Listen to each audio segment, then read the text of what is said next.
Hi there. We'd like to welcome you to the virtual kitchen table. We are Erin from Everlearning, Haley from Taking a Kinder Path, and myself, Ashley from Ashley as Mama and Storytime Shelves. We're gathering to have conversations about family life and home education, most specifically unschooling, which is sometimes known as self-directed education, or as I often refer to it, consent-based learning. We'll be sharing experiences and ideas, learning as we go. We hope you'll pull a chair up to the table and join us.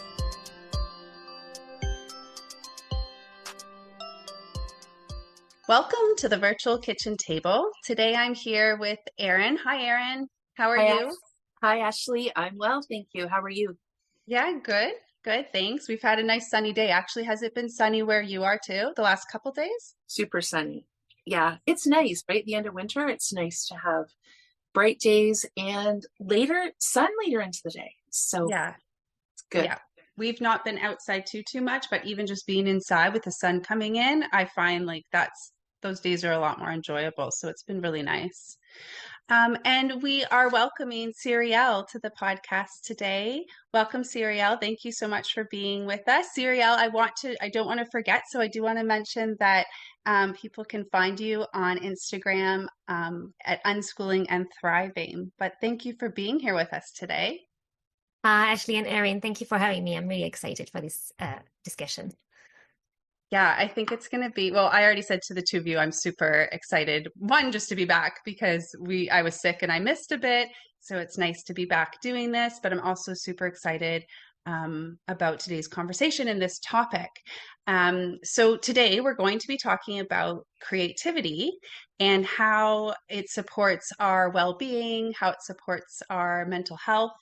And I thought we could start, we'll spend some time, or maybe we'll even spend the whole time talking kind of about our own experiences as parents, as home ed, or for us, like unschool parents, in relation to creativity and what that has looked like for us, just whatever comes up. And then if we have time, or maybe it'll even weave through, I thought we might end up sharing a bit about what we've noticed about our own children and their creativity in various ways and how that's, from our perspective anyway, how that has supported them in their overall well-being. And Cyrielle, we're so excited to have you here for this because this is what you focus on. And you and I have had many conversations around this topic, and you focus on supporting unschool moms and they're, taking that time to be creative. And I love how you use the term, like being creative for like soul caring purposes.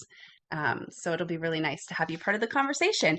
There are a few virtual kitchen table episodes. So Erin actually did take the time because usually I don't think ahead, but I think this episode is going to connect to a few of our previous episodes. So we can put that, I'm sure, in the show notes, but I just thought I would mention it. Well, you pointed out, I think, two of them. So episode 6, we talked about the flow of learning. And I think that, depending on how the conversation goes today, there might be some connections to that. Episode 8, which I re-listened to, and I was like, oh, and I'm actually embarrassed to admit, I forgot about that episode. That episode kind of escaped me. We talked about, well, we asked the question, do we deserve joy? And so the title was Unpacking Perspective of Joy in Home Education. And when I listened to that 2 days ago in preparation for today, I was like, oh my gosh, it all came back to me while I was listening. But a lot of connection, I think, with what we were talking about today, or at least what my thoughts are around the topic. And then finally, episode 12, the title is Perspectives on Self-Care for Our Children, for Ourselves. So I didn't re-listen to that one, but I think we'll probably get into self-care, or again, I like Cyrielle, soul care.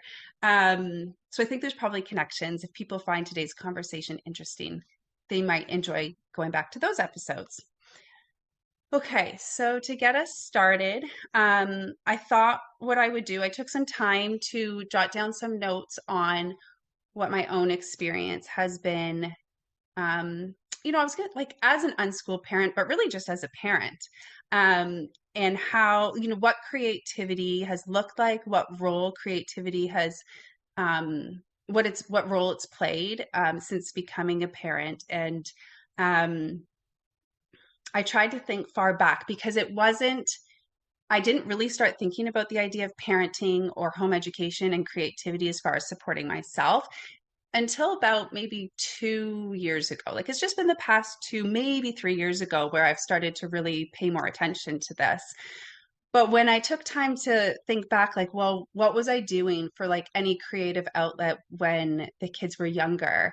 Um, I did think of something and now it's escaped me. I mean, I think you're so, when the kids are really little and when you have babies, you're just tired a lot. And I think I probably didn't spend as much time with, engaged in creative activities because I'd probably just sit down and have a drink of water or something that didn't involve a lot of energy when they were really little, because I would just be tired if I got some moments to myself. But when my kids were about 5 and like 2 or 3 years old, that's when I started my Instagram account, Storytime Shelves. And um, I I mean, we were into picture books. I started collecting picture books as a teacher before I even had kids. So there was an interest there. And then with my kids being about 5 and 3, we were going through lots of picture books. But we had put up these shelves in both kids' bedrooms. And it was those shelves that you can like put the book so you can see the cover of the book. And I was going to the library lots with my younger one when the older one was in school at the time. And I ended up having so much fun picking out like a whole bunch of books about Christmas right before Christmas time, or love and friendship before Valentine's Day. And often there would be a theme, but not always. And then I'd come home and Avery would go down for a nap, and the youngest would go down for a nap, and I would style the bookshelves and then take a picture and then upload it on Instagram. And it just was creative for me. Like I really enjoyed the process of, it didn't take a lot of time. I didn't have a lot of time. So it was like kind of like a quick creative outlet for me. And then even taking the photos and then learning how to edit the photos a little bit. I think that was probably the first time I did any kind of like photo editing. Um, so that kind of was like the creative outlet when they were around that age for myself. And then during the pandemic, I started putting together sensory kits. So like Play-Doh sensory kits, and then I eventually did sensory rice kits. So they were just like these little kits that I'd put together for my kids, but really they were kind of not even into them all that much anymore. So I would give it to like my nieces and for gifts, like little birthday gifts and stuff. And they would have themes. So I had like a unicorn Play-Doh kit with like homemade Play-Doh and little kind of like loose parts, like gemstones. And so they could get out this Play-Doh kit, like kind of create a little unicorn world. Or I think I had a dinosaur one. I had one of a rice sensory one with like bugs. And again, for me, when I really think about why I spent time doing that, it was very like it just allowed me to be creative. And I don't think I really thought about it like that at the time, but looking back, that's what I got from it. Um, and then more recently, and the last creativity activity I'll share, and then I'll pass it on to you too. And Cyrielle and I have talked about this, is watercolor painting. So I only started watercolor painting, I guess, just over a year ago. So it's not really been that long. And I think my kids being older, like the Storytime Shelves account and the sensory kits were kind of like easy, quick, creative activities that I could very easily be interrupted when the kids were younger. Like I could just come and go from it. Not to say I can't be interrupted when I'm watercolor painting, but I don't like to be interrupted when I'm watercolor painting. That just seems to kind of, I'd rather wait until I know I have a stretch of time where I can sit down, start, and, go until I feel finished. But that's been my creative outlet for the past year. And that also is when I started paying more attention to, or maybe noticing how being engaged in watercolor painting, specifically for me, when I was doing it, like I was a few months in and I started to notice just feeling better overall. I think I used to feel like I was inconsistent with my creative hobbies. Um, like I would get really I hear other people talk about this too, right? Like they're inspired and they decide to get all the materials and they pull out all the materials and they craft or they create whatever their project is, and then they're kind of over it and they're done and they don't want to do anymore. And I've experienced that for sure. And I even experienced it with the painting where I would have a good 5, 6 days in a row where I wanted to paint. And then all of a sudden I had another stretch of days of having no interest in painting. And I used to think that that was um, not a big problem, but I was just kind of like, well, maybe I'm not really into it. So anyway, I say all this because I noticed that at the same time I was learning about, or maybe I had just learned about my menstrual cycle awareness. And it kind of put the pieces together for me a bit that it's actually really, or it's not uncommon, I guess I'll say, to have days in our cycle where we do feel more creative and we're more inspired or motivated to engage in creative activities. And there's other days in our cycle where we're less likely to. And those really stood out to me and they were pretty consistent.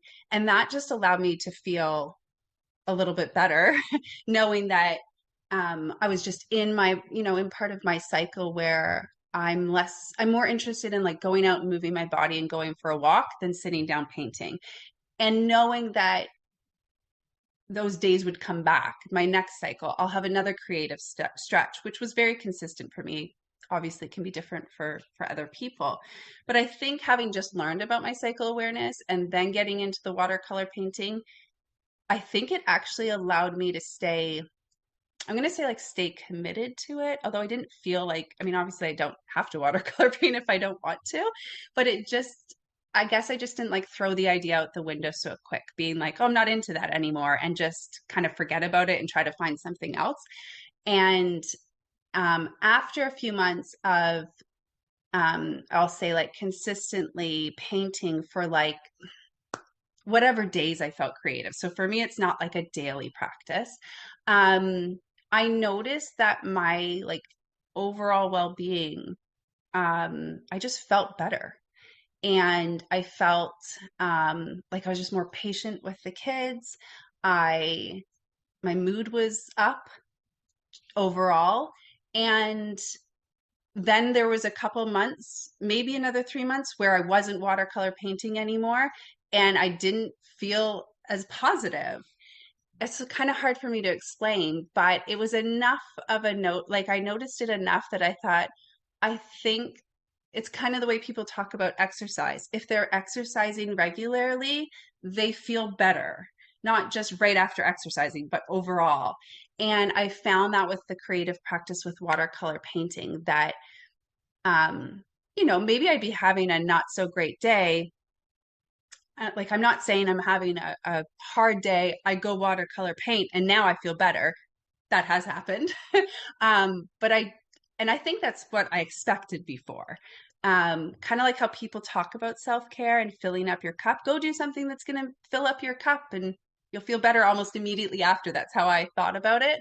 And for me, I had to realize that it's almost like honoring the needs when they come. So on the days where I have a need to be creative, taking the time, ignoring the dishes, ignoring whatever, and recognizing that if I take the time to do this while I'm having the need to be creative, it will serve me not just today, but almost like for the rest of the month or the rest of the week. Which was, yeah, I just found that really helpful. So I think that's all. I mean, that's a lot. But I hope that kind of paints a picture of, yeah, just my own experience and reflecting about how creativity has supported me. I'm sure before I became a parent too, but just in focusing, um, on the stage of being in parenting, and then obviously I was home educating for most of that as well. So I don't know if any of that resonates with either of you, or if you want to share, how you kind of make this connection between creativity and your own well-being. But I'll pass it over to whoever wants to share.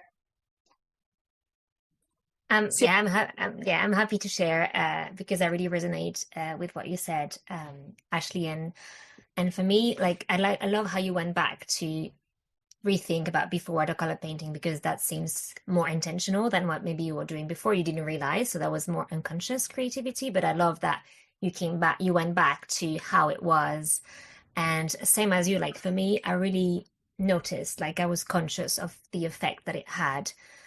I think about the end of 2021. I think that's when I started really looking into painting in watercolor, and I felt burnt out, I think, towards that time because my daughter had high needs, and I felt like just nonstop doing things and like never stopping for myself. And that's how I went into the creativity process, more intentional. I used to do crochet, but I feel like it was not really intentional to improve, just to make things for my daughter. So again, it wasn't for me specifically. Like, it wasn't, I'm doing it for me. I'm creating something for her. So that wasn't like the creativity was there, but not intentionally for me. And so the same watercolor has that. I don't know what it was about it, but it's just like you say, is that you feel these positive emotions when you are doing it. It's like, yeah, like you're somewhere else, like kind of we talked about before the book that I'm reading, The Craft Psychology, where she says it's a bubble of freedom, and that's how it feels like you kind of in your bubble, just focusing on the colors, on the brush strokes, on whatever you want to do. And it just brings you that so many positive emotions, and it kind of shadows all the negative ones, right? Kind of they're still there, or like, your worries can still be there, but they're at bay. And in that moment, you kind of like focusing on that thing. And I really noticed the same. And that's why I'm doing what I'm doing now, because I really noticed a difference, just like you, like just noticing the difference it made in my day to day, just like more patience and just more happy in general. That just the day to day was such a difference that, and I noticed when, like you say, like if you don't do that regular practice, then you can see the difference. And I think if you haven't made the practice before, I think you can't see, like, right, like the difference between the two when you're doing it and when you're not doing it. And that's when you've done it for a while that you realize actually it does have a positive impact. And that book kind of showed me like the facts, kind of, the scientific facts that it does affect your nervous system, and it's meditative, and it brings so much to your overall well-being. And so I love that. And what you said about the your cycle as well, like that some moments you feel more creative and you want to do more, and in other moments you don't feel like that. And she mentions in that book about like there's different types of activities, and like you don't want something that has a challenge when you're tired, when you need rest. And so like that fact that you are wanting to do something very simple, repetitive. So the repetitivity of it is what helps, like the brain kind of soothing the nervous system. And so for me, like crochet is what I will do more. Like during my period, for example, I can just, sit on the couch, be comfy, like with a blanket, and just crochet, and like you can maybe watch something and do crochet at the same time, right? So like it's kind of a double, I think she called it coupled activity. So like you can do two things at the same time, that is not challenging. And then other times when you have that more creative kind of inspiration, then you can sit down and do something a bit more challenging, that is a bit more technical, and so it brings you something else. Both things are beneficial, but they both bring something different, I think, to your overall well-being. So I think both are really good and needed. And as you say, I think the cycle as women anyways probably affects these moments when we have these different needs for creativity. Mm-hmm.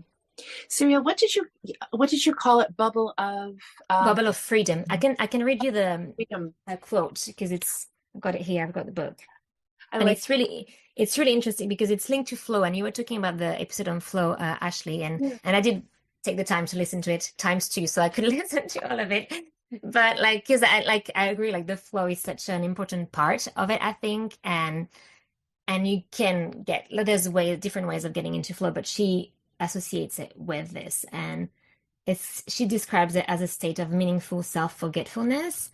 And then by being fully absorbed in an activity, it is possible to create distance from everyday problems and for a while be in a bubble of freedom. So that's what I mean, there's a whole paragraph on it, but it's just that flow that you were talking about in that episode of really like it's intrinsically motivated that you choose to do this, and then you're in that focus, that bubble of like doing something. And yeah, so that creates that flow. It's fascinating.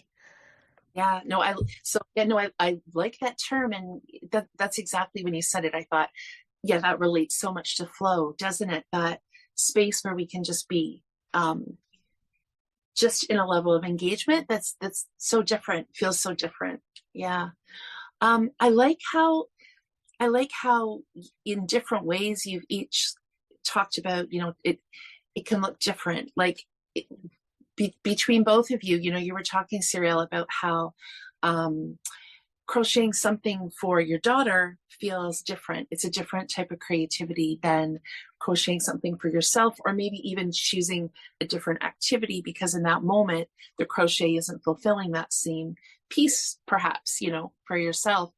But then Ashley, the flip of this, which is also true, is, a lot of your creativity you were finding through creating things for your children in those moments, whether you were defining it that way or not. So I like that, just how it just, it's not one way or another. There's so many different ways to think about it.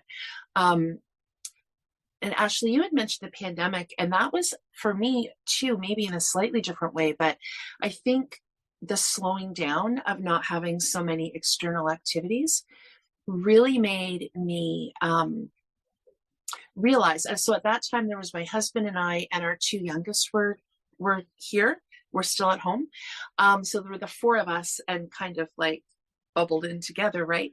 And we got into kind of a flow. Like I started to realize just how creative everybody was. It was kind of like a parallel flow that was different because we didn't each have all these things that we needed to go out to. And so when you kind of pared that back and simplified the routine, it was just really fascinating to see how many different things we were each creating, but kind of in our own way, and we would just sort of flow in and out. But it also got me thinking about like how we define creativity, because I don't know about the two of you, but like growing up, I would often have thought of it. I think a lot of people think of it art, like they think art, like visual art, physical, like something tangible and concrete that you can do. And then I think the other way that people think about creativity is like originality. And I know for myself, I am not a very material, concrete person. So I don't do like crafts or anything like that, really. I've never really been drawn to that. My two youngest have done a lot of like woodworking and art and quilting, and so they do like to express their creativity that way. But for me, from the time I was little, it was more like a lot of it was writing. So I did a lot of poetry and I did a lot of writing. But I think a lot of the way, and I just hadn't really thought of it in these terms before, if I think about my own creativity, a lot of it is around, so in the work that I do a lot of like vision planning and life planning with people. So there's kind of like the big picture piece of that, but then there's all the troubleshooting of the little details as well. And that's kind of a different kind of creativity, isn't it? That when I was a kid, I wouldn't have thought that was creative. I like thought of the arts or whatever. But there's so many different ways to be creative. And I was having a conversation with my older son recently, because similar to me, he has never been interested in like fine motor stuff or crafty stuff, or particularly like visual art type stuff. So I think it's interesting how we can label. I think extended family can label kids, and so I think he would not necessarily have been seen as like the creative one, but he's actually so creative. Like he's always like, first of all, he works with ideas a lot, and he's interested in other people's ideas, and he builds on those, and he's very entrepreneurial. But yeah, it made me think how we can kind of label ourselves or kids as this is the creative one, or they're creative in this way. But it's so much bigger than that. Yeah, it's so much bigger than that. So anyway, yeah, I have a lot of thoughts, but that's kind of what I'm thinking about right now is just yeah, not, it doesn't necessarily have to be something tangible. So for like, just for me, even like beginning the podcast or beginning the community is a way of just like creating more of like a big picture experience that I can hopefully invite people into rather than something that's material or, you know, can be held, I guess. Yeah, I love everything you just said, Erin, because that has been on my mind a lot. So I jotted it down because, yeah, how we define creativity and everything you just shared was kind of on my mind and thinking about our conversation today too, and also thinking about my kids.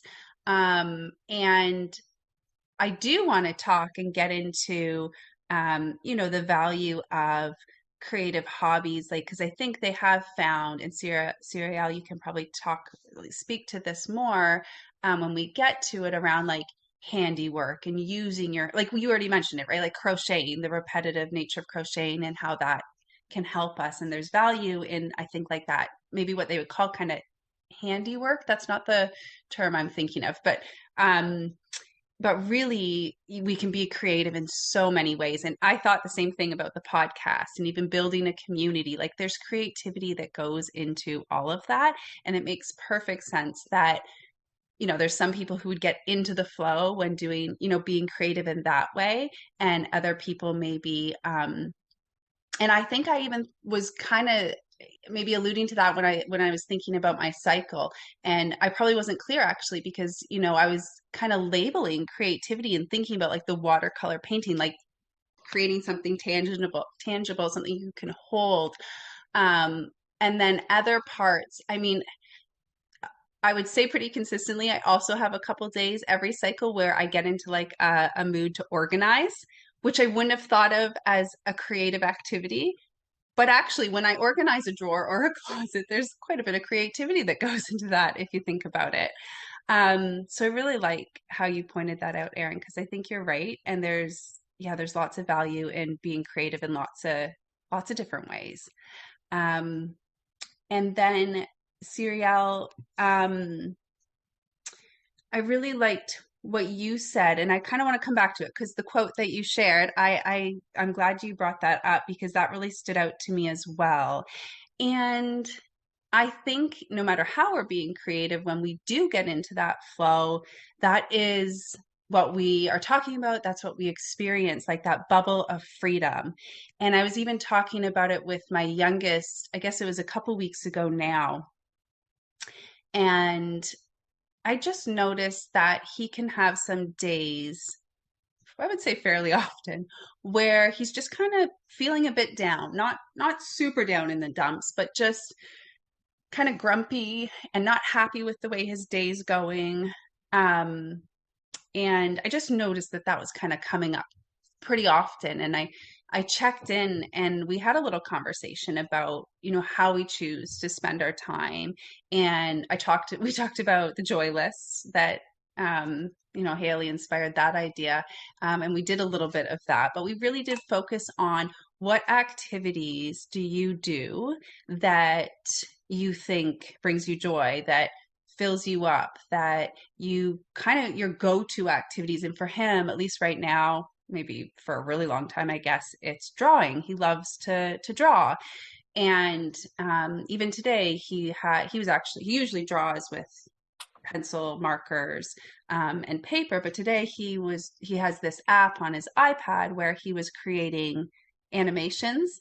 And so he was drawing, he was using his finger. He has an iPad pencil, but he likes to use his fingers. And so we just talked about how, people have actually looked into this, and we've noticed that when people engage in activities that fill them up, they're often creative activities. And if you do that often enough, it can really help us feel better about our life and better about our days and just feel better. And he's the type of kid who loves to have these types of conversations. So I noticed that he's like, oh, I'm not feeling great. So, off to the table he goes. And it just made me think, like, I don't remember ever having any conversations like that when I was a kid. So I hope, I mean, obviously we model for our kids when we do sit down and watercolor paint, or we do engage in a creative activity, but I don't want to minimize the value of that. Modeling for the kids, as we know, is really important. However, what's interesting is I grew up with a mom who did engage in creative hobbies, very visible ones. Like it would be like, oh, mom's crafting right now, or mom's doing this right now. But I don't remember having any conversations around, why that was important to her or anything. So I think there is a piece like that. It's nice to kind of have those direct conversations with the kids, about, what we get out of it. So anyway, I got off track, but I did want to, when I was thinking about the quote, Cyrielle, that you shared around, creating distance from everyday problems in that bubble of freedom, it made me think, and I don't know if this was maybe because of an Instagram post I read of yours or what, but it made me think a bit about how this, I don't know how to put this, but like this kind of, there's a lot of talk about self-care. And we could definitely say like, oh, when we're engaged in creative activities, that's our self-care. But I think this helps kind of answer why like self-care can't always be, a shower, or getting to go grocery shopping by yourself, or painting your nails, or I'm trying to think what other things would be. Those are all great. I mean, and that in the moment, I think that's what your post said actually. Like in the moment, sometimes that's all you get. Sometimes that's what you have time for, and you make the most of it, and they can be really helpful.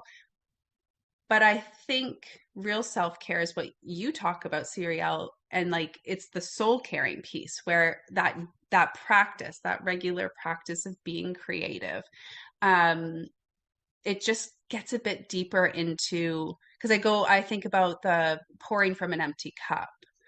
And sometimes I'm tired after my shower. You go in there and you wash your hair and you wash everything, and maybe you're shaving your legs and you come out and you wash your face. I'm not full of energy after that all the time. I'm actually wanting to go sit down now. So, I think if we want to talk about self-care in the way of filling our cups up so we have more energy, more calmness, more patience, we have to think about what activities can we get into that really fill our cup up, and that's more of the soul caring stuff. So, I don't think I have a specific question around that, but I don't know if we wanted to spend a little bit of time thinking a little bit more about, or maybe what,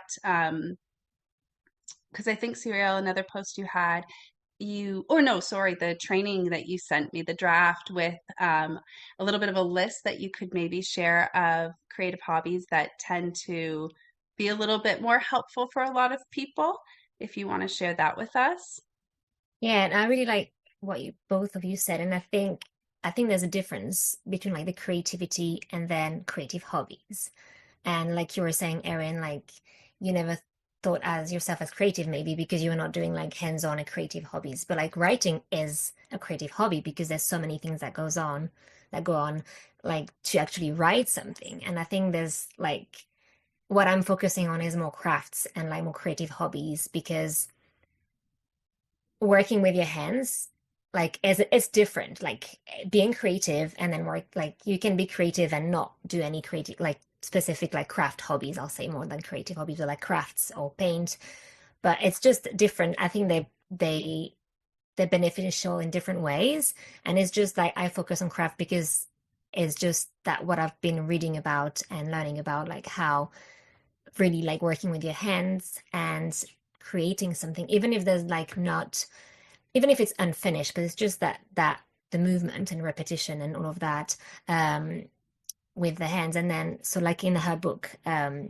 she does talk about like different types. She doesn't mention watercolor painting, but I think the list is very big and she just probably put the things that she felt, but like hers is like more knitting. So like needlework. She talks a lot about needlework. And so knitting and crochet are like both things that she talks a lot, but like she has many other things. And I think part of it as well is that the three different, and I think I've made a post about this. It's called, let me check. Hang on. I think it's the uh, it's like a fulfillment of self-determination theory. And I had made a post about that, like having the three, like competence, the autonomy, and the relatedness. And I think it really goes well with unschooling because, we talk about a lot of autonomy in unschooling. And I think I just loved that concept that I never heard of because it's very linked to psychology. And I really, before that, never really delved into it. But it's just that, so that's like the craft is like, do you feel competent? And that's what I was telling a little bit about like the different ways you can engage in your creative hobbies. And so you might want to do like a pattern that's a bit tricky, but you can do it. So like if you manage to do that thing, then you feel competent and it's kind of helps you like in your well-being. So like, and the autonomy of being able to do something by yourself, right? Like just on your own. And then the relatedness, she talks a lot about engaging socially with people. So while you do a craft. So like, or even like when you do a puzzle, like I always think about puzzles too. I feel like it's similar, like you not creating something, creating an image, but like you still using your hands, putting the pieces together with someone else. And I do feel that it also like as and the same like the competence is there, right? Like because you can choose something a bit challenging, but not too much. So like it's kind of knowing your level and you'll engage in different types. So like the list, I can give you like a few of them if people want to like engage in create specific creative hobbies that they think could help them. And I think it's hard as well to know what you will like because like Erin, you said you were not very creative, like hands-on creativity. And I think there's so many ways, like baking, can be like a creative hobby, right? Because you're doing something with your hands. But people might not think they're creative when they're baking, right? Like it's kind of, separate. As you said, like creative is often the arts and maybe the crafts, but not really anything else. I'm trying to find, I think photography can be one too. Like, and I think you were mentioning, Ashley, like about creating posts on like when you were doing the pictures and putting the books together, it's something that you do have something at the end, maybe it's not something you can hold it, but like it's something visual that you see like what you've created, right? I'm just trying to find and she'd also talk about as well, like having several projects at the same time. So like having ones that are very easy just to go back to, and then others that are more tricky. And so again, that idea of challenge, just trying to find. Yeah, sorry, I didn't mean to put Oh, you on it's the okay. spot. Like I had it somewhere. Oh, there it is. So it talks about knitting, spoon carving, gardening as well. Like gardening is the same. Like you work with your hands, but it might not be seen as creative for some people, but it really is. Just deciding where you're going to put these flowers or these plants or, these tomatoes, like, and putting things together, learning about the different, plants that go together.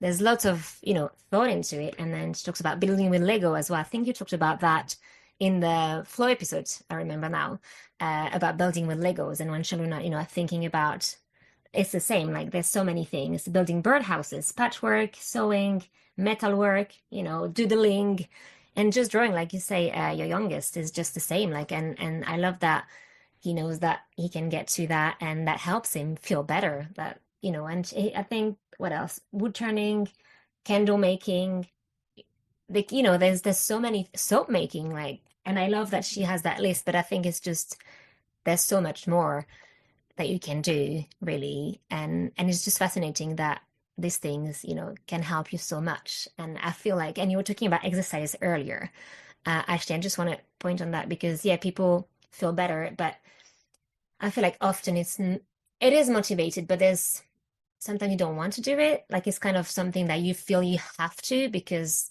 kind of it really is talked about a lot, exercise, more than creative hobbies and creativity to feel better. But I feel like engaging in a creative hobby doesn't feel as daunting, in my opinion, than having to go exercise if it's something that you have to do or you feel like you have to do.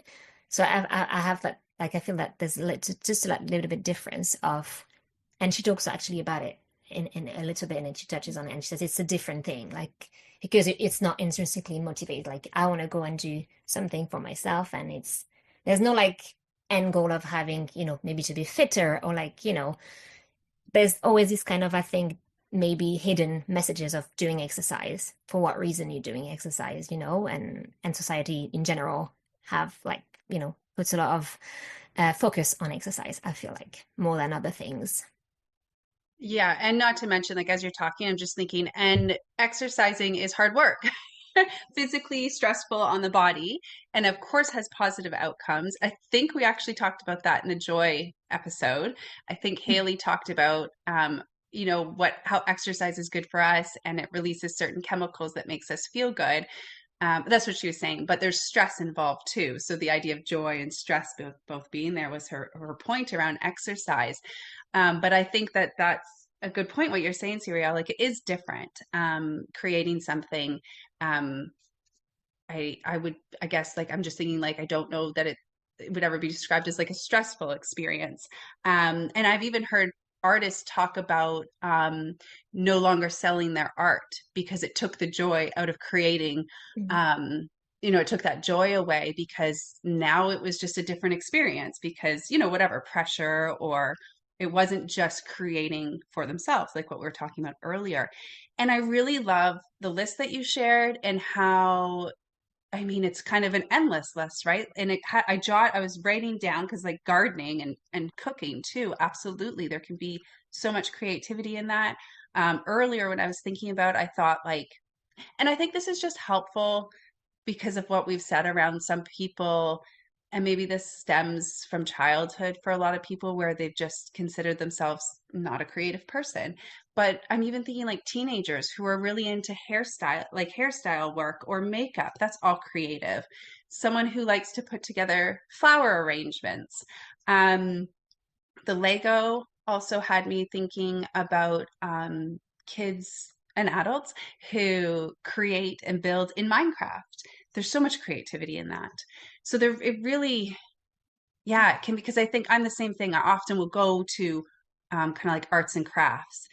Or even when I was a kid, I was trying to think back, like really think back to my childhood. And I think for me, I grew up dancing. Like I was always put in dance classes. So there's obviously creative expression in that. And then what I really ended up liking once I became a dance teacher myself was making up the dance routines. And that was my creative outlet for sure.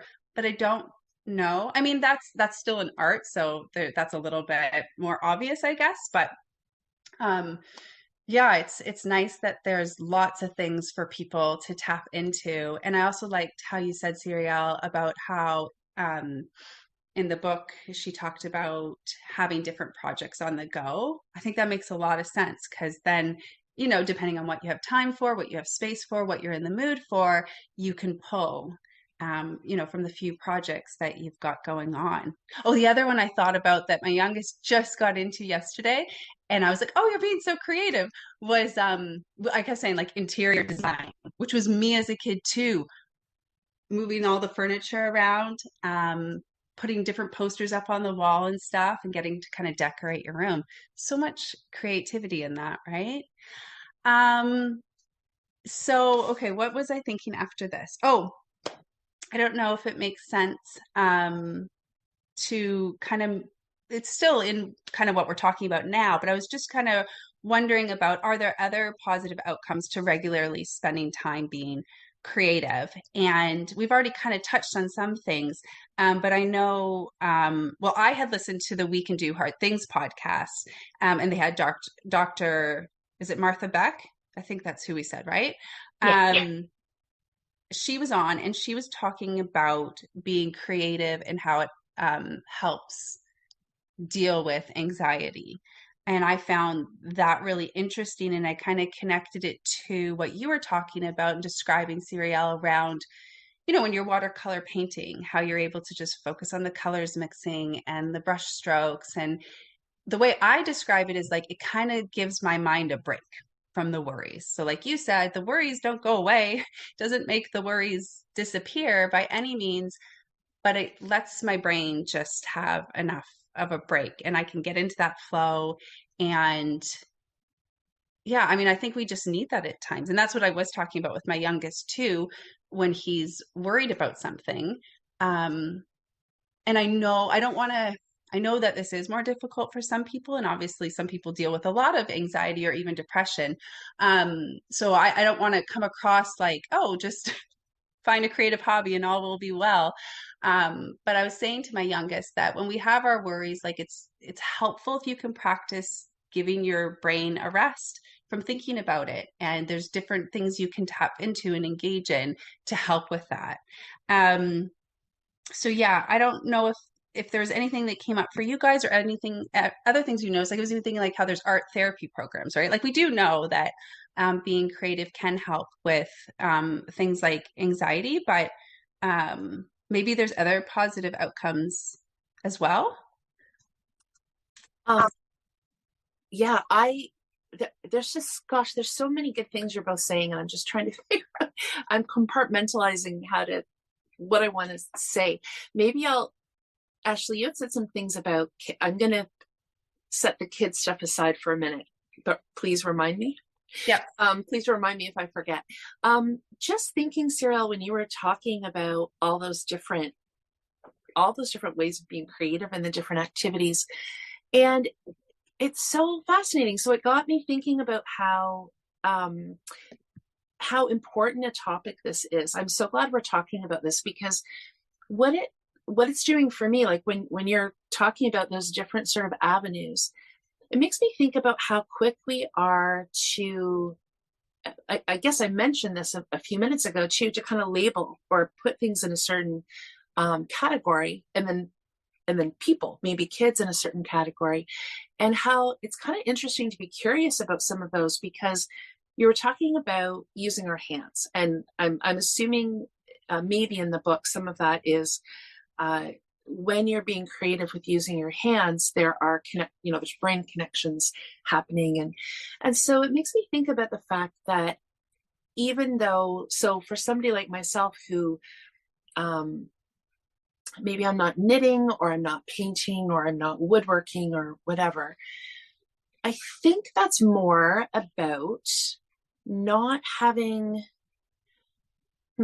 so I'm still in movement a lot. So that's what it's making me think about, is the fact that that can still be happening, but maybe in a way that's not connected to an outcome or a product. So for example, if I was on the telephone with somebody and I think this is, we're problem solving, we're trying to work through possibilities, I would be walking. I mean, I've talked about this on here before, right? I would be walking. I would often have a pen that I was fidgeting with. I might build something, or stack something, right? So if I was outside, I would stack stones, or I would put them in a pattern.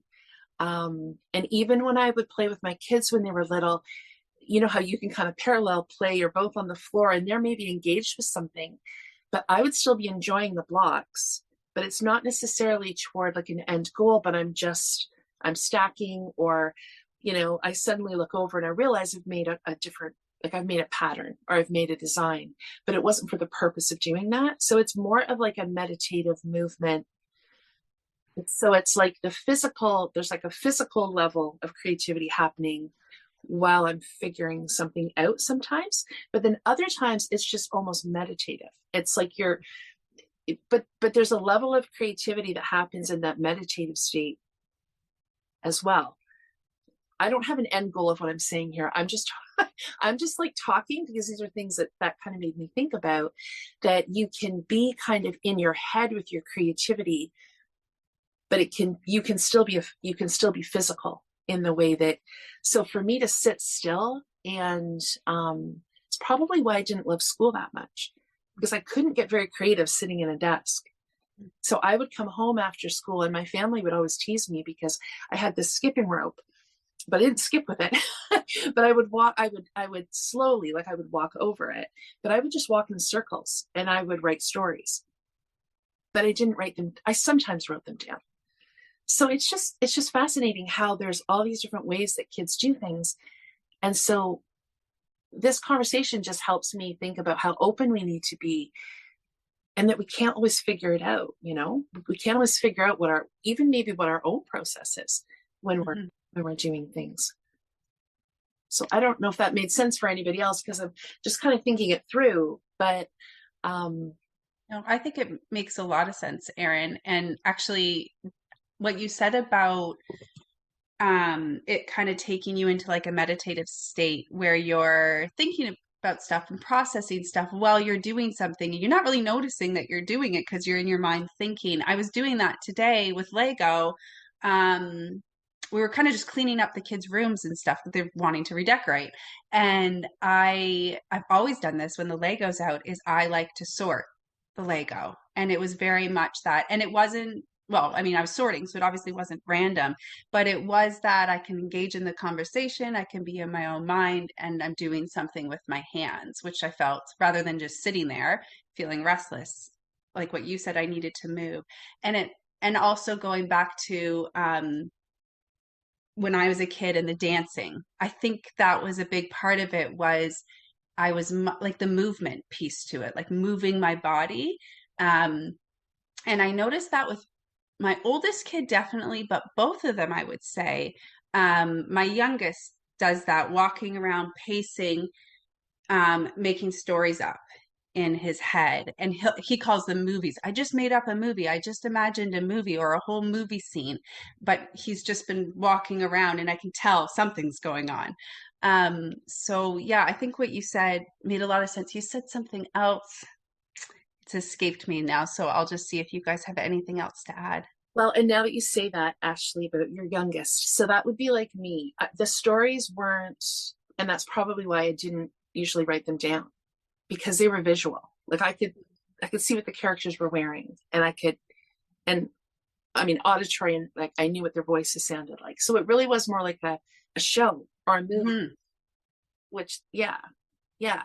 But you know, when you're talking about sorting the Lego and stuff too, again, it's like breaking down this idea that that creativity is separate somehow from, like, the creativity is like just this wide open, disorganized, whatever.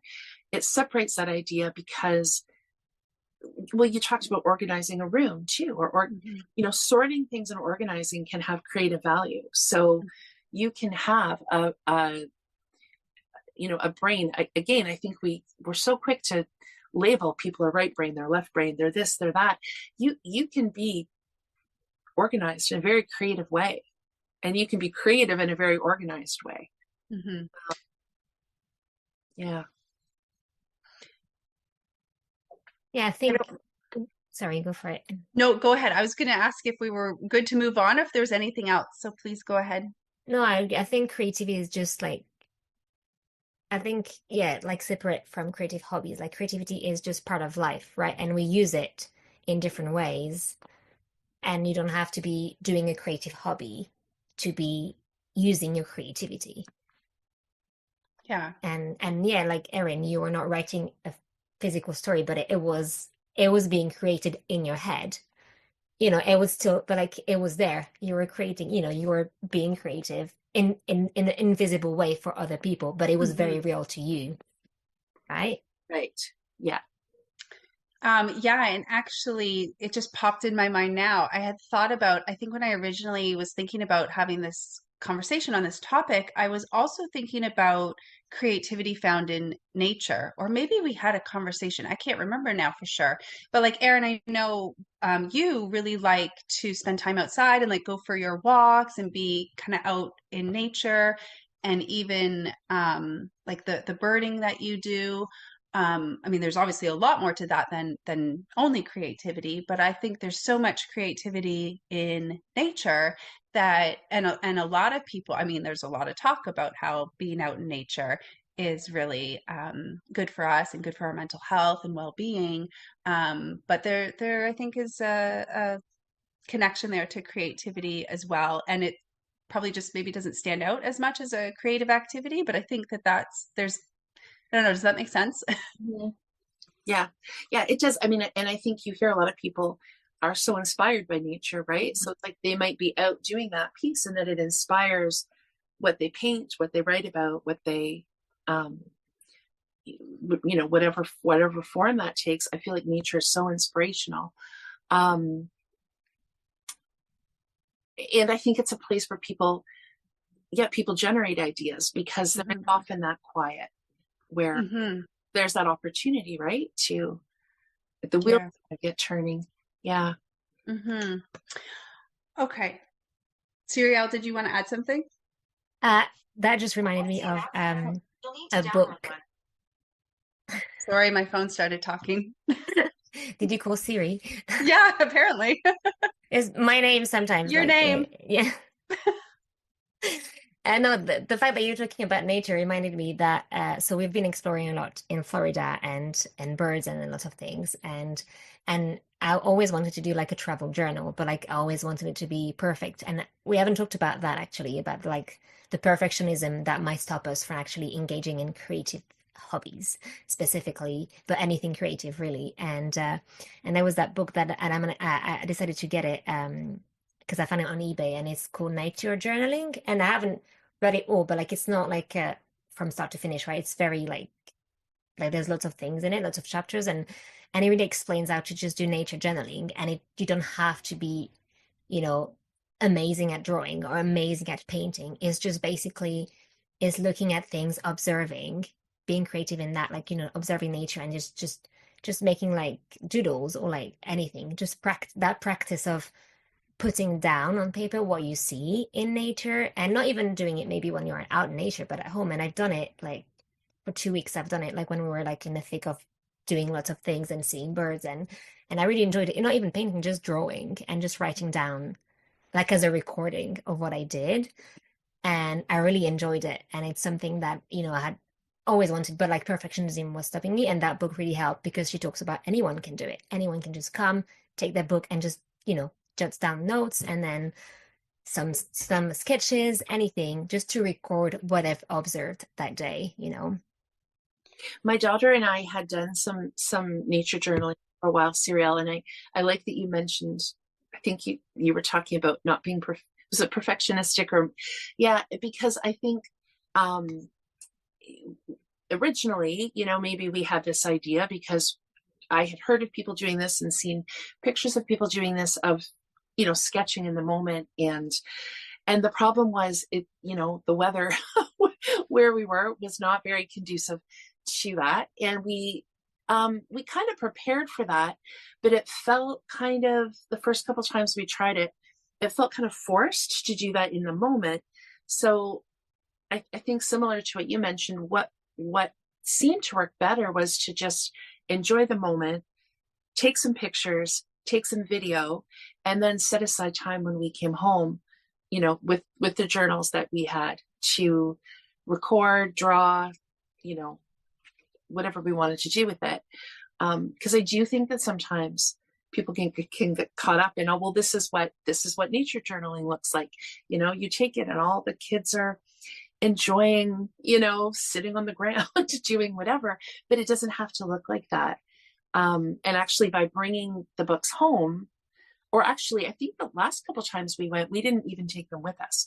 We just experienced it, took the pictures, and it felt for us more relaxed to just be able to get our books out at home.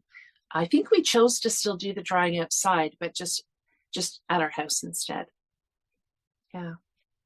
Yeah, I love that you brought up perfectionism. And I'll read it. I saved a quote. I don't know who the quote is by. I don't have that here, but it goes along with it. And I screenshot it and thinking about today, but it just says to practice any art, no matter how well or how badly, is a way to make your soul grow. And I was like, oh.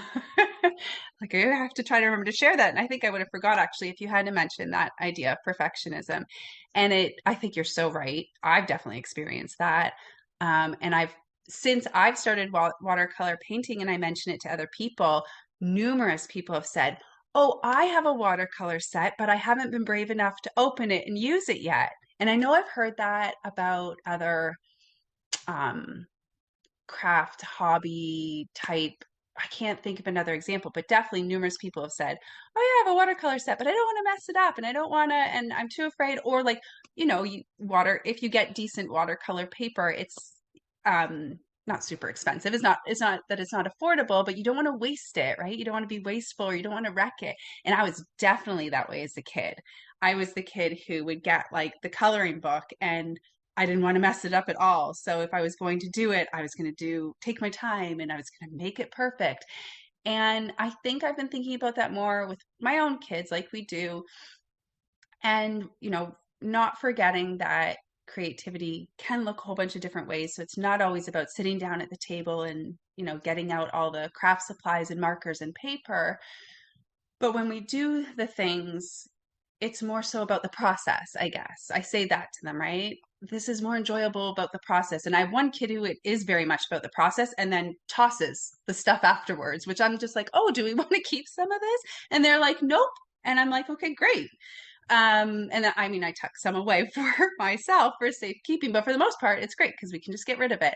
And it's all about just enjoying creating it. And my other one is very much so will, and this has changed a bit over time. One isn't as much of a sit down kid, create with hands, with paper, pencil, and stuff. And I think a piece of that is the movement part, like what we were talking about, Erin. I think that creativity just looks different for that kid. But I think there is also, I think perfectionism for that kiddo also comes in. And not even perfectionism always, but, maybe it's a little bit of the risk taking, right? Like the taking the risk of drawing something that may not turn out the way that you're proud of or that you want other people to see.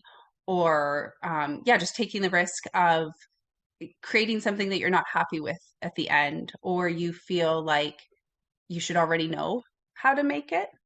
Um, there's vulnerability in that as well. Okay. I don't want to move on too fast. I just want to touch on, I mean, you were saying like Yeah. the children being perfectionists, and I have noticed that with my daughter as she grows, like I think she wasn't as much like that, and I think it's her personality. But like recently, I did say, "Oh, we could do this," and she's like, "No, it's going to be bad." And I think she'd like to know how to do these things, but it's just obviously she's beginner, right? So like it's not gonna look as she would like it to be. And so because she doesn't want to be disappointed in what she creates and comparing it to me, and being like, no, so she doesn't do it at Mhm. all. And Mhm. so I'm not pushing her, but like it's, and I tell her, I've just didn't start drawing, perfectly. I've been practicing often, and the more we practice, the better we get at something, but it's I think it's even for us, like being perfectionists, we not do it. So I think for them, and maybe certain personalities more than others, just, and maybe neurodivergence as well, like Mhm. it probably is a factor too of not even engaging in it, and that fear. And yeah, so I just wanted to touch on that too. Like it's tricky, and I think to guide as well, like to not push them, but at the same time you want them to express their creativity that's there, but just kind of is dormant because of that fear of perfectionism that they have. Yeah, and I wonder too, um, about, just growing up, like getting older. I agree with everything you said, especially the neurodivergent piece as well. But when they're really little, like if they're 2 and 3 and coloring, they're really focused on what they're doing. I think more so at those ages, that's more common. And then when they get to like 6, 7, 8, and obviously be different for everyone, but just in general, you start to become more aware of not just what other people are doing and maybe comparing, but um other like other people might just comments and stuff, right? So I think it's connected probably. I mean, you definitely see that in school, but just in life, right? As you get older, you become a little like less focused on just what you're doing, which is a great thing when they're so little, right? Like that's why they're constantly being creative and problem solving and exploring and experimenting, because they're not thinking about any potential judgment, I guess, that might come their way. But of course, that's part of development, is they will get to an age where, and they want to fit in. That's just the way it is. We want to fit in, and we want people to look at what we do and go, oh, and admire that, right? And not, we avoid the negative judgment, whether that's there or we perceive it to be there or whatnot. So I think that makes a lot of sense. Yeah, almost like there's a little bit of span of a few years there that I think it's hard because they're coming out of that lack of self-consciousness. And as they do that, they're still at an age where, because you're saying Cyrielle, like she would be seeing what you can do as an adult after years of practice. And, you know, there's a gap there for quite a while as they're developing some of those skills. Yeah, and I think what you said, Ashley, about this being self-conscious of other people, what they can, you know, be saying, or like, I mean, obviously it's just us, but still, like, you know, that maybe fear of rejection of like having people commenting in a negative way. And actually, we talked about it's slightly different, but she was yesterday we went out for some errands, and she had been dressing up, so she had like a dress, lots of necklaces, lots of, you know, very creative. But and she went out, and I said, you know, I'm happy for you to, you know, she asked, and I was like, yeah, you can go out like that. Just people might say things. I wanted to remind her because, you know, she can get upset also with people, like even not saying, you know, not they can be nice, but like sometimes she doesn't like that attention, right? And so I just told her I don't mind at all. Like I love that, you know, you can dress up the way you want. And so she went that way. And some people, you know, were like, oh, but she was able to do it. And so I was like, yeah, proud of her for like still doing it, even though there was that risk of potentially. And I said to her, you know, some people will judge people that look different and that are creative. Like I know you were talking about like hair and stuff. You know, people maybe get judged if they have like very colorful hair, or like, you know, they look different from the norm, you know? And so I was trying to explain to her that it doesn't matter what people think, you know, as long as you're happy with how you're dressed and, you know, expressing your creativity the way you want. But yeah, it was like, so I feel it's a bit related to that, like kind of, it's slightly different because it's your physical appearance, but I feel like it's a bit related to what we're talking about. Yeah. No, I think it definitely is. It's actually making me think about my friends were actually just joking. My like mom home ed friends were talking and joking about this just the other day about it was probably a while back now, or maybe it's been around for a long time, but kind of this messaging to parents, like when your child brings you something that they create, be careful like how you respond. Like instead of being like, oh wow, what good job, you did so wonderful, like good for you. And instead trying to, because there's that external validation. And we want to like foster their internal motivation and whatnot. So asking, you know, just being mindful of, I mean, I certainly don't think there's anything wrong with telling your kid that they did a good job, but I think the idea was, um, you know, ask them questions about what they created and kind of being like, are you happy with it? Like, are you really proud of what you did? So that just came up for me because I think we do naturally as humans, we look for that external validation. And again, it goes back to the need and the want to fit in. And of course, as parents, we want to encourage our kids to express themselves, you know, in whatever ways, like with their creativity, like as far as like what they're creating, but also like with their own creative expression with how they go out into the world. We want them to. But I love what you did say about, you know, there's a bit of like you were protecting her to by saying like reminding her because you do know that she may not want the attention, so you know also reminding her, hey, someone might comment on it. If you're good with that, then we're good, but just, you know, so there's that piece too. But I think it's definitely connected. It makes me think too about the term that you know, either coined or introduced me to, Cyrielle, which is the soul care idea, which you know, we talk about for ourselves and we can think about for our kids, because, you know, I'm at there's a couple different libraries I'm at usually each week. And yesterday there was a little girl and she was so creatively dressed, similar maybe to what you're talking about, like different necklaces and just all kinds of things going on.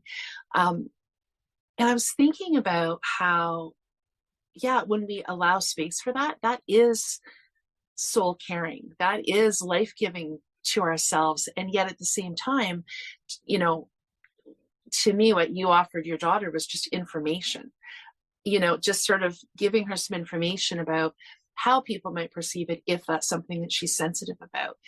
But outside of that, it's so cool to see people expressing themselves. And I had mentioned my older son, similar to me, not being into kind of, artistic pieces or handiwork, things like that, but creative in a different way. And I would say that like fashion and dressing are definitely a big thing for him.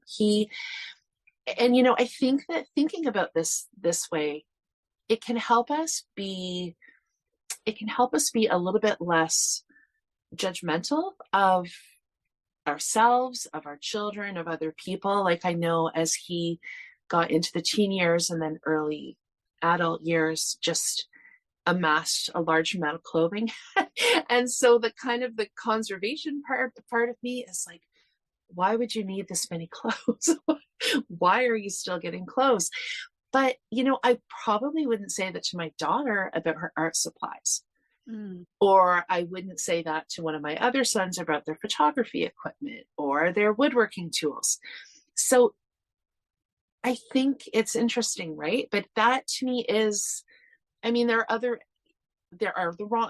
maybe less healthy reasons that you can buy lots of stuff, but I don't think that that's what it's about. I think it's like self-expression and having abundance to creatively express yourself, which feels like soul care to me. But at first we can rub up against it a little bit, right? Yeah. I think that I love that. And I think that that's a nice way to just kind of stay open, right? And maybe, like when I listen to you say that, it's a reminder to me to like trust our children when they're doing something that we might at first go, huh, but there's maybe a whole piece there or element that we're not seeing or getting yet or ever. And that we can just trust that there's reasons for them doing whatever they're doing. So I really like that.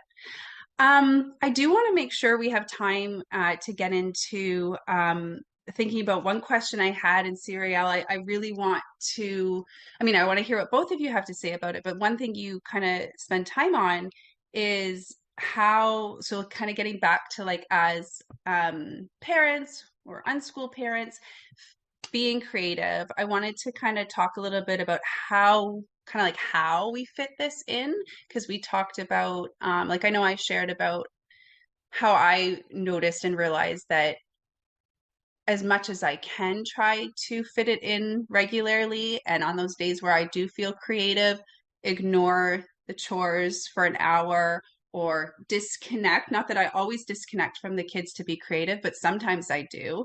And I make sure that they're good to do whatever they're going to do for an hour or two, and I go be creative.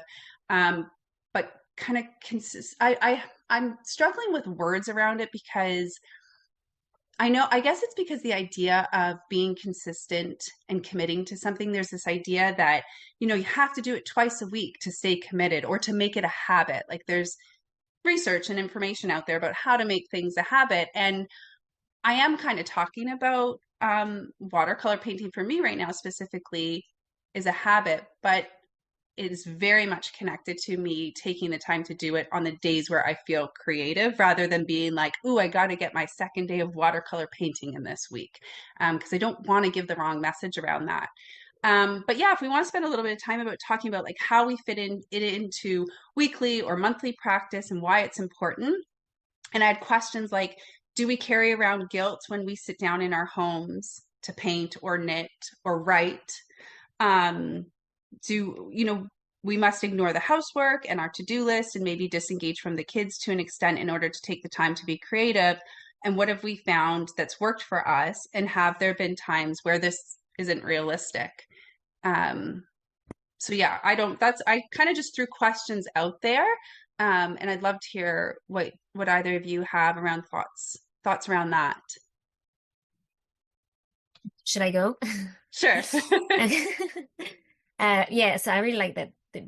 I think practice is a good word rather than a habit. I never thought about it as a habit, even though it kind of is. But I think habit has such I don't know if that's is connotation a word in English?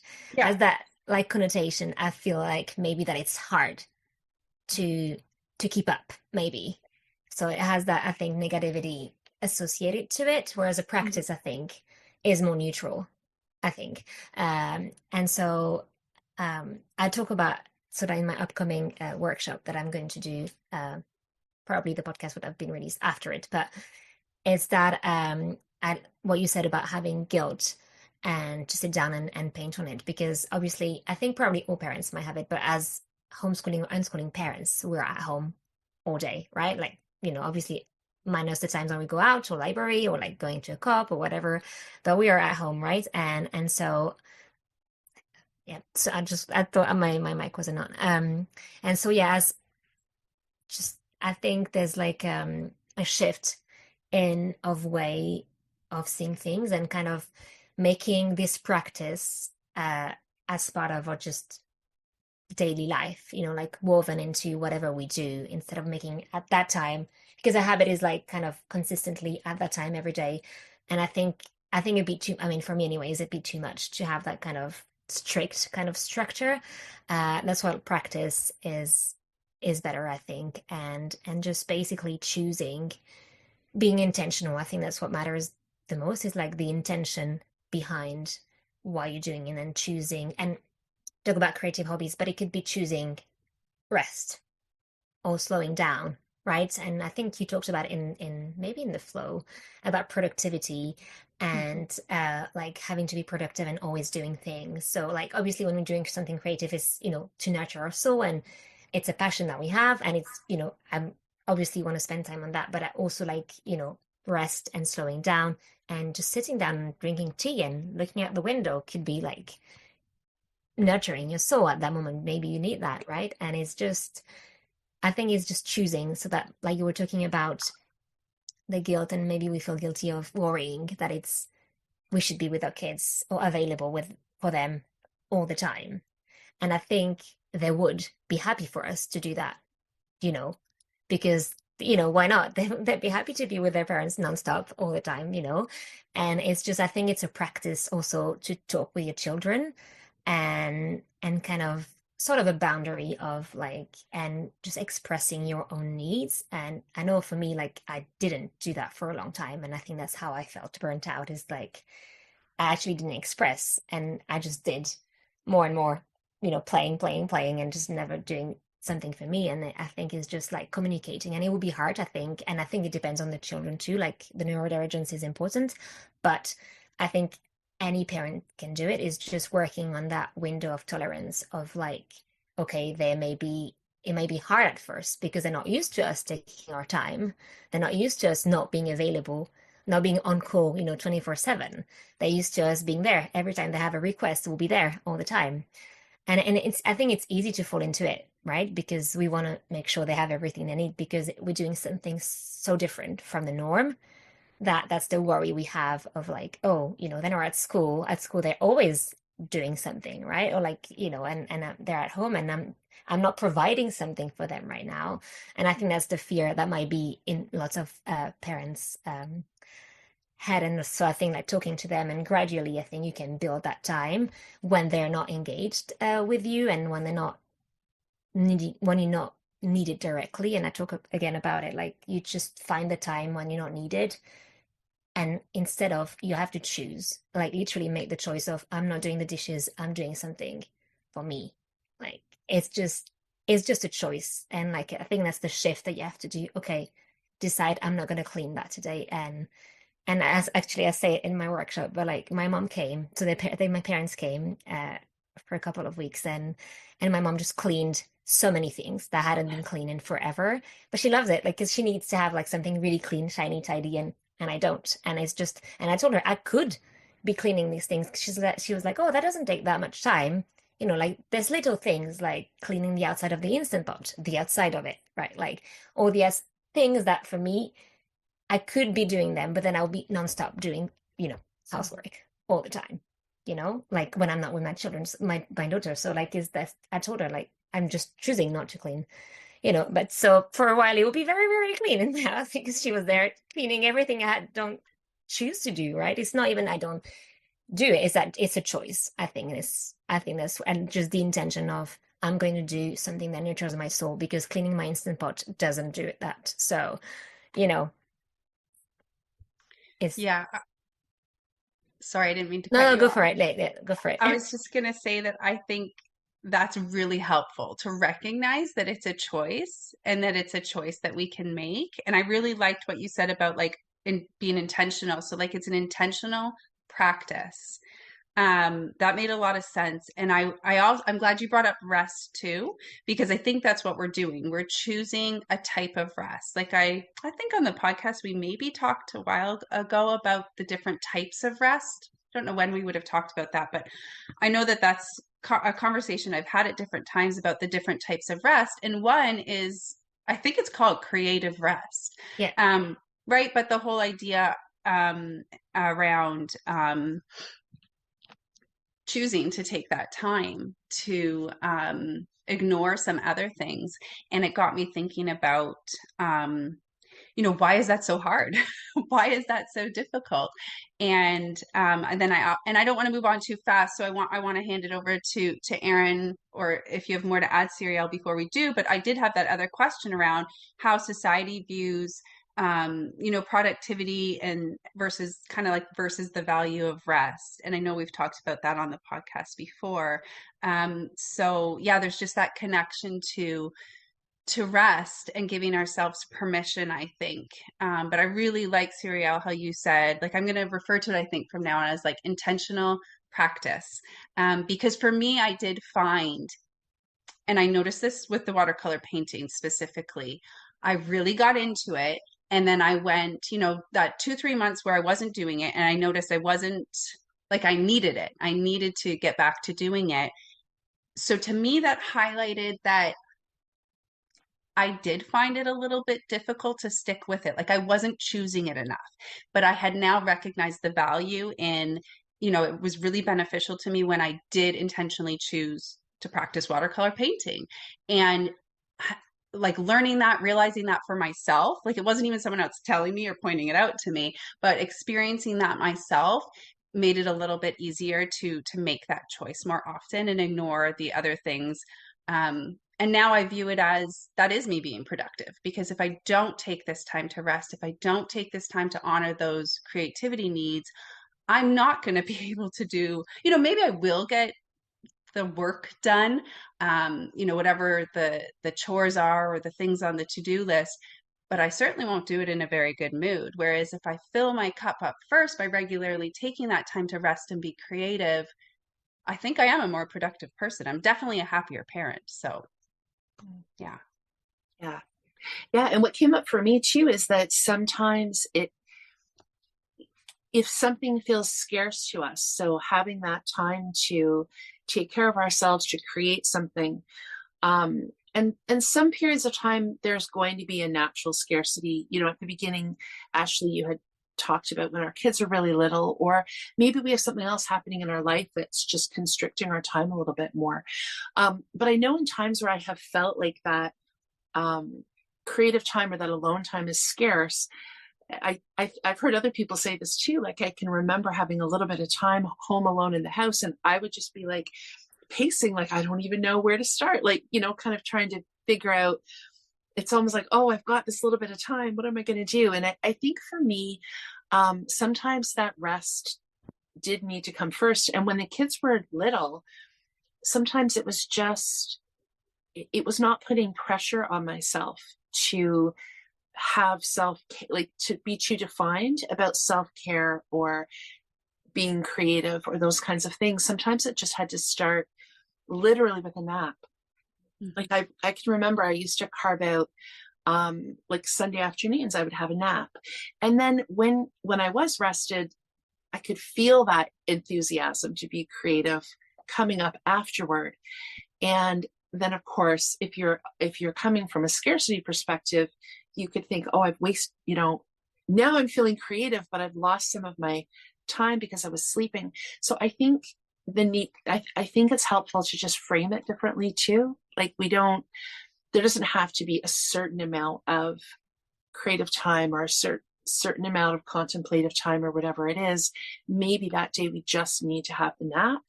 And there's a little nugget that comes up after we're feeling rested, and we can make a note of that or tuck that away for when we have more time, because I do think it can feel like pressure at times. And sometimes yeah, yeah. Anyway, for me, sometimes I need to have that rest first before it comes up.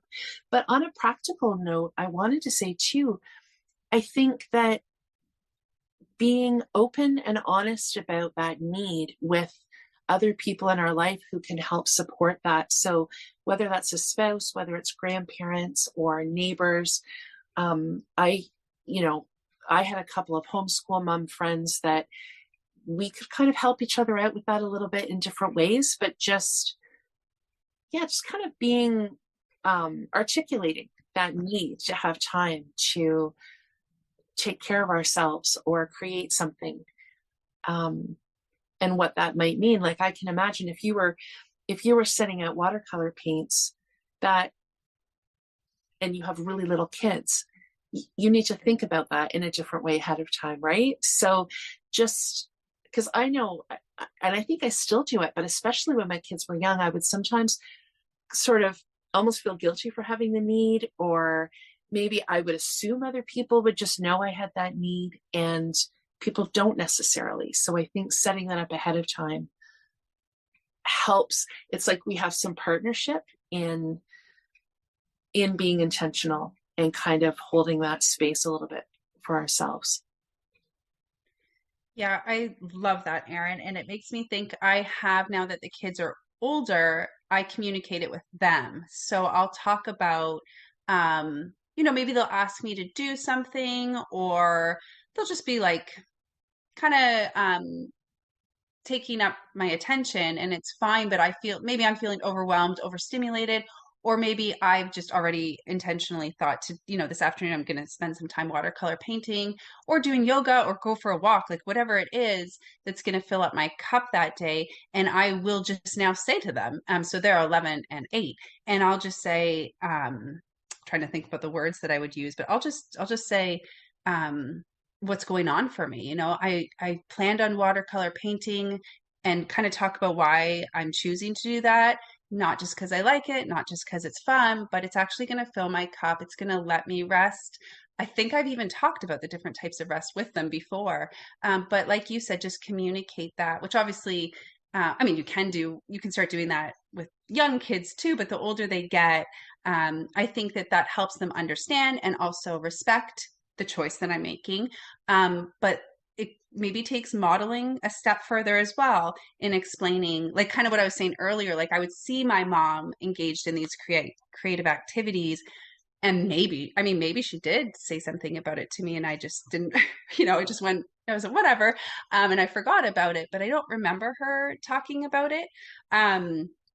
So I think you're right in sometimes we can't assume that other people or those people around us know that this is actually kind of like filling a need, like we're meeting our own needs. So yeah, I really like that. Men, in general, that taking that time, I feel like men probably don't feel as selfish.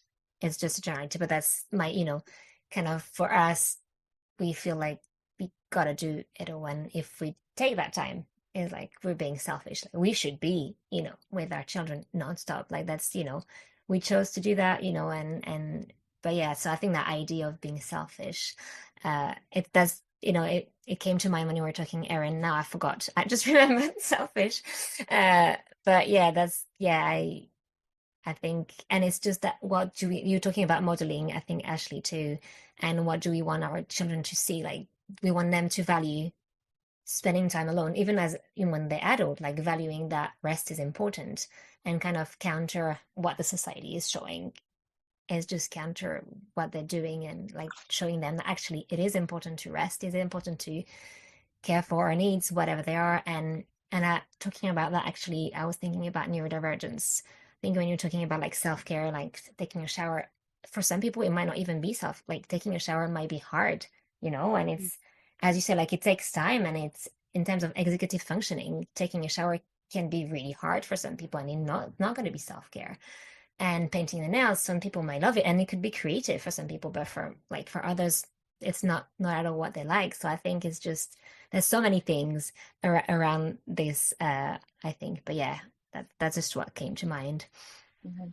And when you say that too, Cyrielle, like it makes me think about how when we're modeling and maybe this has been said, but so we're modeling that our needs are important as mothers and as women. And then we're also opening the door for them to understand that for themselves.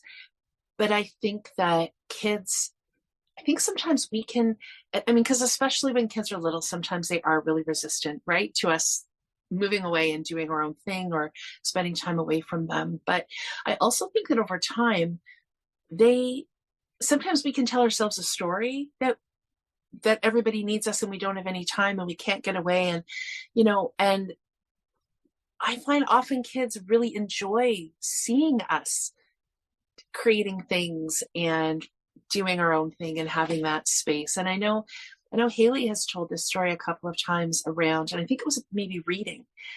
And it was her kids reminding her, like, you don't have to, you can just sit down and read. You don't have to earn the right just to sit and rest and read. And so our kids can actually be really good reminders of that as well. And I think there are times that we can identify that our kids are really needing us in that moment. And so we can defer those creative times. But I think it's still marking that in our head that it's still a need. We're making a choice as a mother to move that forward a little bit until we can figure it out differently, but not just completely doing away with the fact that at some point we will need to recuperate. We will need to do something that's restorative for ourselves as well. Yeah, I have a couple of things that came up there. One, like what you were saying, Cyrielle, around selfishness, it reminded me of, I don't know if we talked about it in the Joy episode or if I thought about it while re-listening to it. But I was this idea around when we make the choice to be creative or take time to rest as a mother, like that's a gift to us. That's a gift we can give ourselves, obviously, because it's good for us. But I was thinking like it is a gift to those around us, like especially like our family, but even our friends.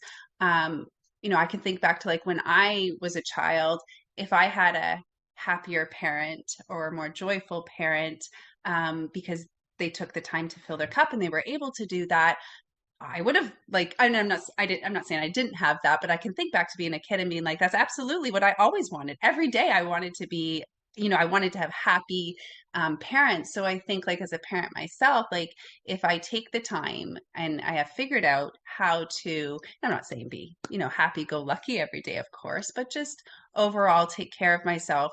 It's a gift to us, but it's a gift to our kids too. So for me, that's just more motivation to be selfish, I suppose. It's not really selfish, right?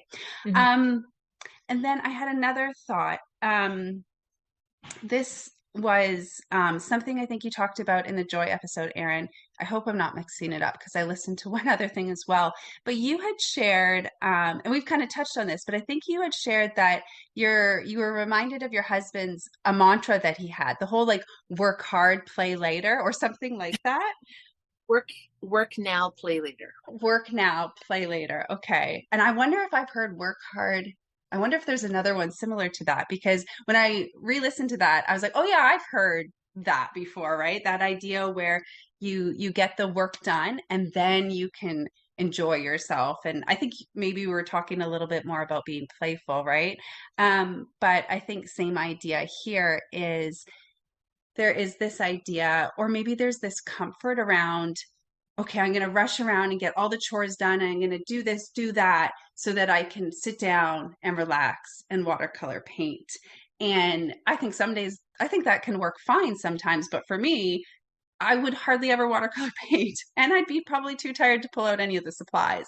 So I think that was probably kind of a common thought process that a lot of people had for a long time. I remember my parents, especially my dad, making comments like that. And I think in the past there were probably reasons, and maybe there's certain, situations where that's still the case, where it is very necessary to get work done or certain things done before, you can have the opportunity or space or time to do those things. But I think, and I hope for a lot of parents and unschooling moms that it's more so, it's almost like deschooling that a bit, that idea around that you have to do the laundry and dishes before, like you can kind of earn that time to be creative and rest, and deschool your thoughts around that a little bit. So those two things kind of came up as we were just talking about that. Well, I think that's one of those situations where it's so helpful to look at, what's our own personality, what's our own neurology around things, because um, for him, he would not be able to do, like, he absolutely must get this done. And then he can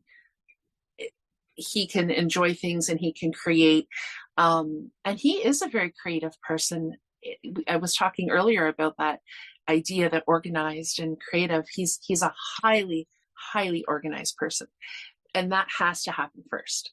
And then he can, whereas for myself, sometimes I have trouble getting to the work until I can be kind of creative and do something a little bit fun. So I think, it's like just letting go of it needing to be a certain way. But there are definitely certain situations where it makes sense to get something done before you can do something else. But I think when you take that on as a life mantra, maybe for yourself, it's fine. For me, it feels a bit limiting. It's felt a bit limiting. So we joke back and forth a little bit about that. But yeah. I think that makes sense. Different people, different personalities, and then to keep that in mind with our own kids we're trying not to judge their choices, and just stay open around that they're figuring it out as they grow up, right? And it might look different as they get older. I am mindful of time, so I just wanted to. We've covered a lot, but if there's anything else that kind of came up for either of you that you wanted to touch on before we do wrap things up. I did have just a kind of a question for, I guess, Cyrielle, but also you, Ashley, and maybe I don't know that we'll get this solved in the next few minutes, but I'll just put it out there for anybody to think about. Is this the idea of creative? So, okay, you're creating something with your hands, and the difference between like freestyle and following directions. So it made me think about that when Cyrielle was talking about maybe something like crochet or embroidery would be something else I would think about, where you're following a pattern, versus something like watercolor could go either way. You could be, you could go in either direction. But I was thinking about this a lot recently because I had put an Instagram post out about a Lego build that my daughter had done. And quite a few people responded to me about Lego and how much they enjoyed freestyle Lego, which I get. Like, that's absolutely. And I was thinking about how much my daughter enjoys the challenge of following a pattern, and whether we think of that as creativity or not, because I think about that a lot with her art as well. She's definitely quite creative in the way that she does things, but she likes to understand details and realism, and that challenge of creating something that feels realistic, right? Or true to so I just wondered if either of you had thoughts on that, sort of the idea of painting and seeing where it goes versus really trying to replicate something that technically might not even be your creation if there's a reference photo or a pattern that you're following. When you talked about that, I know I read it somewhere and I can't find it in the book, but it's the difference, and I think it also depends on people and what you're looking to get again out of the hobby. But if some people will need to follow the pattern because it's easier in a way to follow a pattern, right? It's like if you only need to be relaxed, but it has to be a pattern that it's matching the level that you are at. And if it's too stressful, if it's too difficult, then you're not going to enjoy it and you're going to stop and not even do it and put it away. And then you won't even have any positive effects because all you will think about is the fact that you didn't get to do it because you couldn't even go through it. So I think there's that idea of it can be patterns have to match really your level. So it's not something that stops you from actually enjoying the craft. And then I think like not following a pattern and just doing, I think it depends on like, yeah, where you're at, if you're feeling more creative or, yeah, I think for me, I often follow a pattern. Like generally, that's what I do, or I follow a tutorial for painting, unless I feel like if I go in nature, then I'll just see, oh, I saw that bird today. I want to draw that bird, and then I'll do that bird myself. But I often do still kind of look at what's been done, or like kind of have some inspiration online. I rarely do without any inspiration, but I guess it depends on people on that level. But I do believe that patterns might be easy for a lot of people. Above all, when you start out, I think starting having that fear of what am I going to do, like not knowing what you do. I think following a pattern in that case is really important and detrimental for the well-being, like for how it affects you. If you don't have a pattern, then you're not going to get the positive effects that you're looking for. Yeah. I've been curious about this actually. And I think that was actually really interesting. I was curious what your answer would be, Cyrielle, because with painting, you've been painting longer than me too. So, and I've wondered about um, uh, personality makes sense, but I wonder too, like how long you've been painting for, or if it's something else. Like I know even when I do Lego, I would much prefer follow the instructions. Like when the kids would get the Lego kits and they didn't want to put them together because they often preferred to do their own Lego things. I was like, "Oh, I'll build this for you." And I really enjoyed it. Um, Same with watercolor painting. I want to follow a tutorial. And sometimes it's a really like brief, quick tutorial, like on Instagram, like it's just an Instagram reel. So it's not even like a long, really detailed, slow tutorial. But I do wonder, like, maybe if I spent more time building with Lego, or maybe down the road, if I continue watercolor painting, I could see that eventually moving away from that, because it's kind of like I feel like I'm still learning something new in a way, and I definitely don't like, it's not like I'm like, oh, I want to paint this. Like I go to look for inspiration, like I want to paint but I have no idea what I want to paint, so I go to look for the inspiration, and then because I see it and I want to paint that, I want some instruction. So that's been my experience with those. And then I haven't, I'm not super into photography, but I've always enjoyed taking pictures. And that's an example of something where I've never, studied photography in any kind of way or read up on, how to improve my photography skills.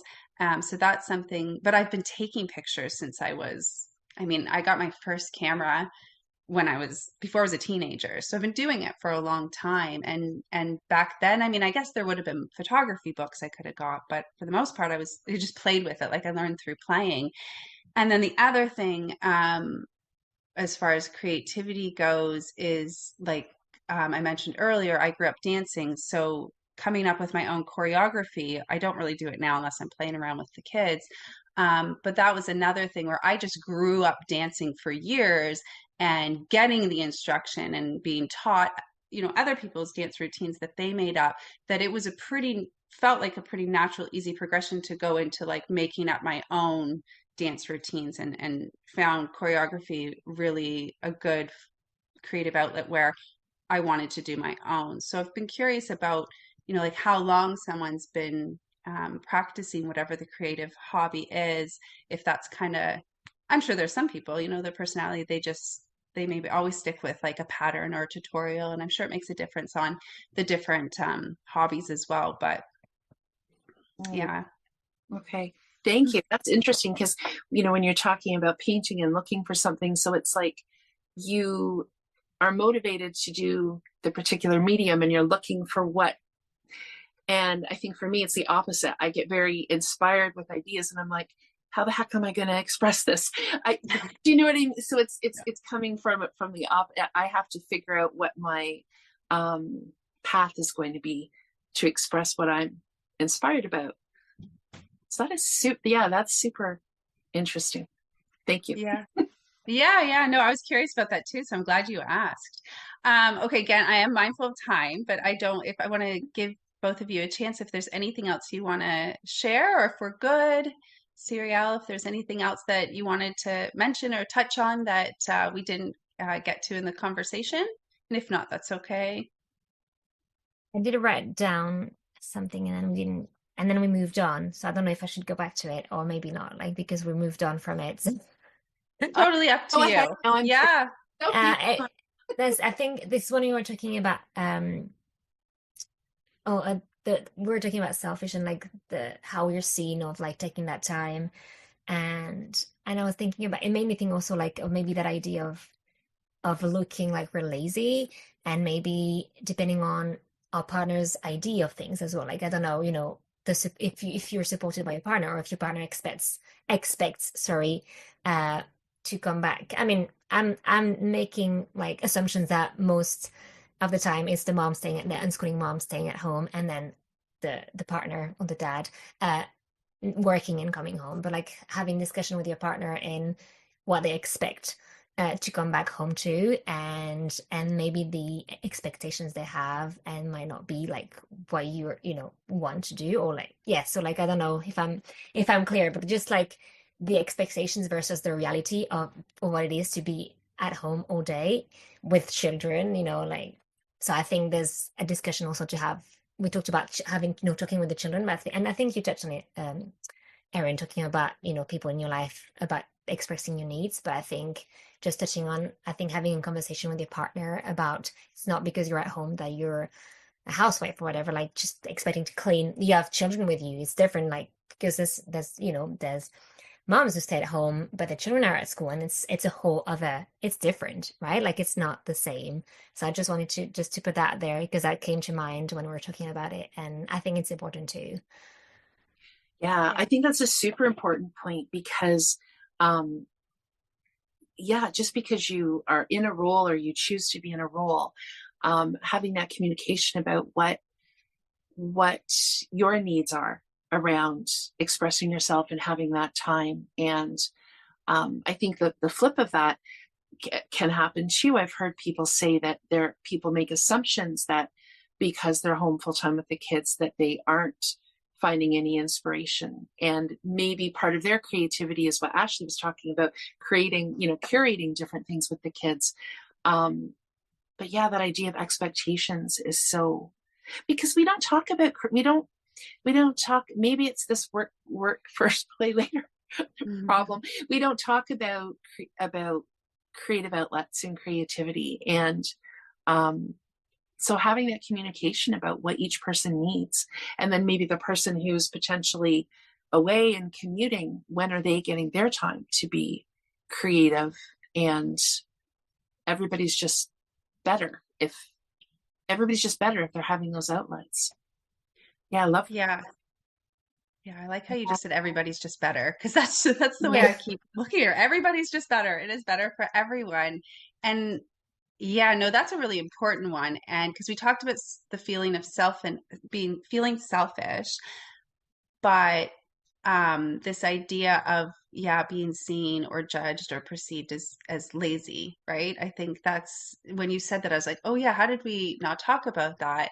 And my husband's supportive, like he is supportive, yet there's definitely been times where when I know he's about to come in the door from work, I'm like, what am I, I start, I get up from reading my book, or I pack up the watercolor paints almost without thinking about it, almost like, oh, I better get back to doing stuff. Like maybe it's a bit of a time marker thing too, how much time has gone past and whatnot. But I think that goes back to, that idea of you work, you get everything that needs to be done, all the responsibilities taken care of, and then you take care of yourself.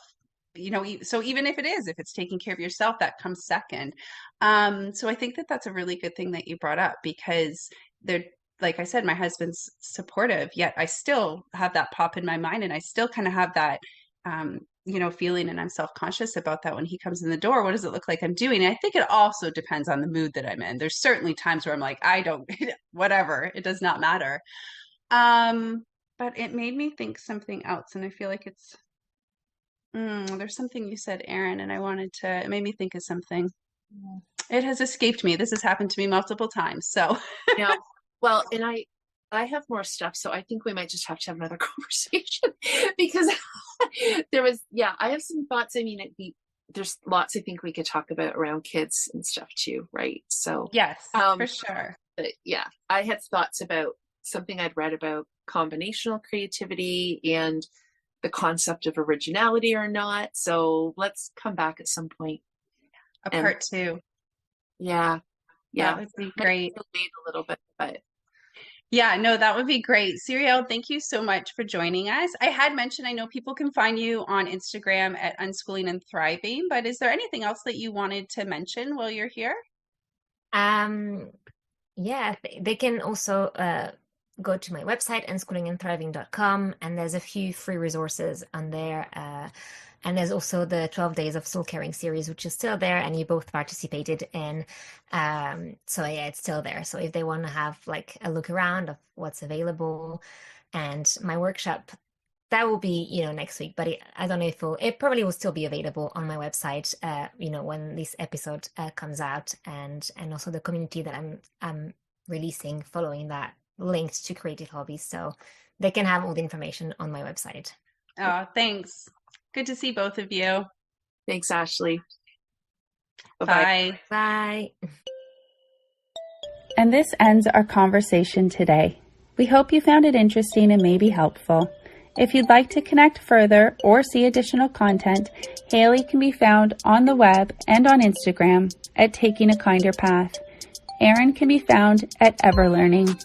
And I, Ashley, can be found on Instagram at AshleyAsMama and at Storytime Shelves. We'd be very grateful if you'd share this conversation with anyone you think might appreciate it. Thank you for your time today.